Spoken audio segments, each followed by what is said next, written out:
হরে কৃষ্ণ, ভালো আছো? তোমরা ভালো আছো? বলো, কিছু বলবো আমাকে? আমাদের সনাতন ধর্মে মাছ মাংস খাওয়া নিষিদ্ধ কেন?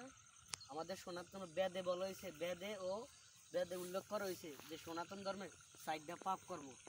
এই 4টা পাপ কর্ম সকলে জানা উচিত যে আমাদের সনাতন ধর্মে কেন আমরা এই 4টা জিনিস গ্রহণ করতে পারবো না। তো 4টা পাপ কর্ম কি কি? সর্বপ্রথম হচ্ছে অবৈধ স্ত্রী সঙ্গ, আমিষার, দুতুকিয়া ও নেশা। অবৈধ স্ত্রী সঙ্গ শব্দটা হচ্ছে যার স্ত্রী থায় অন্য স্ত্রীর সঙ্গ করে, এটা হচ্ছে অবৈধ সঙ্গ। যে মহিলার নিজের স্বামীটাই অন্য পুরুষের সঙ্গ করে, এটা হচ্ছে অবৈধ সঙ্গ। আর আমিষার অর্থ হচ্ছে মাছ মাংস। এই 4টা জিনিস যে গ্রহণ করবে এই 4টা জিনিস হচ্ছে মাছ মাংস হচ্ছে পাপ কর্ম। মাছ মাংস কখনো খাওয়া যাবে না। আর 3 নম্বর প্রশ্ন হচ্ছে দুতুকিয়া হচ্ছে খেলাধুলা কখনো করা যাবে না। আর 4 নম্বর প্রশ্ন হচ্ছে নেশা হচ্ছে নেশা বর্জন করতে হবে। নেশা তো কি? টাঁট, জুয়া, বিড়ি, সিগারেট, গাঁজা, মদ, এগুলো করা যাবে না।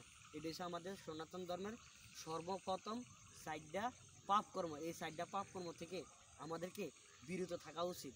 যে ব্যক্তি 4টা পাপ কর্ম করবে সে ভগবানকে সে কখনো পাবে না।